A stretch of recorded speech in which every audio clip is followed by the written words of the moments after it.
tout de suite, c'est-à-dire.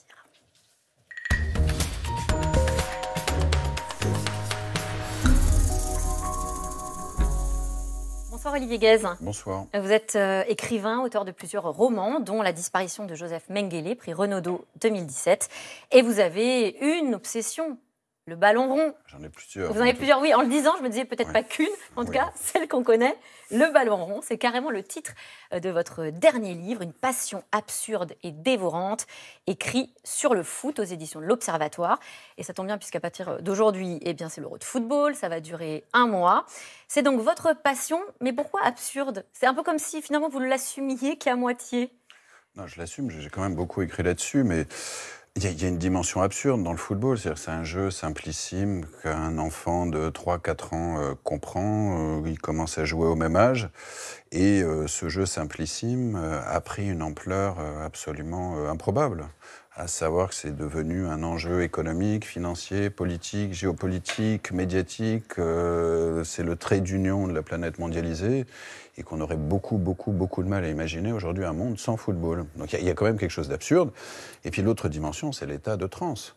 C'est-à-dire Dans laquelle ça nous met, oui, ça met en tout cas les des supporters. gens tout à fait posés, tout à fait calmes, tout à fait rationnels, tout d'un coup sortent d'eux-mêmes littéralement pendant 2 heures et ils peuvent traîner une mélancolie pendant des semaines, pendant des mois, ou alors être exubérants de joie. C'est très étonnant. Donc il y a un côté absurde quand même. Effectivement, un seul but peut provoquer l'hystérie. On va regarder quand même ce fameux but de David Trezeguet. Donc ça, c'était en 2000, lors du dernier Euro. Comment est-ce qu'on explique justement que ça déchaîne autant de passion? Alors, il y a... Je ne sais pas s'il y a des explications rationnelles, mais... Il y en a, on peut essayer en tout cas. Déjà, il y a un truc très étonnant avec le football, c'est que c'est un sport très frugal. Parce qu'on marque très peu au football.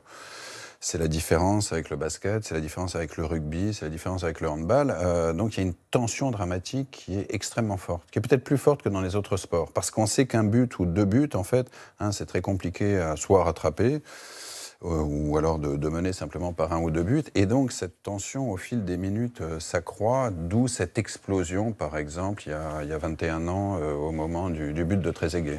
Et vous parlez de frugalité, qui est un mot d'ailleurs très joli et très rarement utilisé pour parler de foot. C'est vrai. C'est vrai. C'est vrai. Et en même temps, quand on vous lit, ça ressemble presque à un ballet. Et puis les termes utilisés aussi, on parle de passement de jambes, de 1-2. Finalement, c'est parfois presque comparé à de l'art. Moi, je pense que c'est une forme d'art. Alors, certains vont s'élever contre cette idée-là. Moi, j'ai jamais fait la séparation entre la culture et le football. Je pense que ça, c'est quelque chose qui est assez français. On ne l'a jamais fait, par exemple, dans les pays anglo-saxons. On l'a pas fait en Allemagne, on l'a pas fait dans les pays latins, on l'a encore moins fait dans les pays sud-américains. Mais en France, il y avait une espèce de clôture entre les gens qui aimaient le football et les gens qui aimaient la culture. Vous pensez qu'il y a une sorte de snobisme un peu à la française, qu'il y a beaucoup moins dans d'autres pays, c'est ça, par rapport au foot? Complètement. Mais pour des raisons assez simples, en fait. La première, c'est qu'à gauche, on considérait que c'était vraiment l'opium du peuple. En gros, c'était un peu sale et que finalement, le football détournait le bon peuple de ses véritables préoccupations. C'est une espèce de machination du grand capital qui, finalement, les détournait de leurs véritables intérêts. Et puis, à droite, c'est une autre idée, mais qui est assez intéressante aussi, c'est que le football français ne correspondait pas à la grandeur du pays. Parce que la France n'a pas toujours été une grande nation du football. Et par exemple, à l'époque de De Gaulle, où la notion de grandeur est très importante, la France est assez nulle. Et donc, les années 60, la France peine à se qualifier pour une Coupe du Monde, ne gagne rien. Et donc, l'idée que se font des Français, et plus encore le général de Gaulle, de la France, ne correspond absolument pas au résultat de la France. Donc, à gauche, c'est sale, et à droite, c'est pas suffisamment fort. Ça a changé dans les années 80, et puis ça a totalement changé après 98, mais je sens encore qu'il y a une césure entre ces 2 mondes-là. Et alors, justement, aujourd'hui, est-ce que finalement, cette image du foot, c'est pas déplacé aussi sur le terrain très politique? On a vu le discours d'Emmanuel Macron, d'ailleurs, l'interview d'Emmanuel Macron hier sur le foot, et qui revient finalement sur l'importance de Karim Benzema, son retour en équipe de France après des années de polémiques et d'absence. Est-ce que vous êtes d'accord avec lui quand il explique que, je vais retrouver sa citation, que ce choix est symbolique pour la nation? Je trouve qu'il va un peu loin. Je pense que Karim Benzema est un excellent footballeur. Il n'a pas été sélectionné pendant un certain nombre d'années. C'est arrivé à d'autres. C'est intéressant qu'il soit dans la sélection. En faire un symbole, Alors c'est vrai que la France va pas très bien, c'est vrai que la France est très désunie, la France est très divisée, je sens énormément d'agressivité, moi qui ne vis plus en France. Donc si Karim Benzema peut aider les Français à se réconcilier, pourquoi pas, mais je trouve ça assez dangereux. C'est faire porter un poids immense à un joueur qui est là avant tout justement pour jouer au football. Vous écrivez pourtant en 2014 déjà, et vous le reprenez là dans votre dernier ouvrage, sur le terrain se joue et se rejoue le psychodrame français contemporain, la quête d'une identité nationale en recomposition. Complètement, complètement, mais on l'a vu en 98 où la France allait bien, en tout cas beaucoup mieux. Le black, blanc, bleu. Ce qui était un mythe complet. C'est-à-dire effectivement, l'équipe de France était composée de black, de blanc et de beurre, mais c'est pas pour ça que ça correspondait à l'état de la France. Ça a été démenti très vite, en 2001 avec ce match catastrophique contre l'Algérie, Marseillaise sifflée, envahissement de la pelouse, 2002, Jean-Marie Le Pen au deuxième tour, les émeutes de banlieue en 2005, l'affaire Halimi en 2006, l'assassinat d'Halimi. Donc ça ne correspondait pas du tout à la réalité de la France. Et en 2010, on en a fait aussi énormément, beaucoup trop à mon avis, sur ce qui s'était passé en Afrique du Sud, les joueurs qui avaient refusé de s'entraîner, qui étaient restés dans leur bus. Et ces joueurs-là étaient censés représenter un peu les banlieues. Mais ce qui était n'importe quoi aussi. Enfin, ces joueurs représentent avant tout eux-mêmes. Si les joueurs sont idiots, c'est leur problème. Et c'est pas pour ça qu'ils représentent la collectivité en général. Ouais. En parlant de joueurs, impossible de parler de foot sans parler de l'autre grande star de l'équipe de France. J'ai nommé Kylian Mbappé. Il y en a quelques-unes quand Vous ne même. peut-être pas le citer d'ailleurs, mais Kylian Mbappé. Je pense à lui notamment parce qu'il a fait la une de l'Obs la semaine dernière, à seulement 22 ans. Qu'est-ce qu'il incarne pour vous? Il incarne l'hyper-excellence.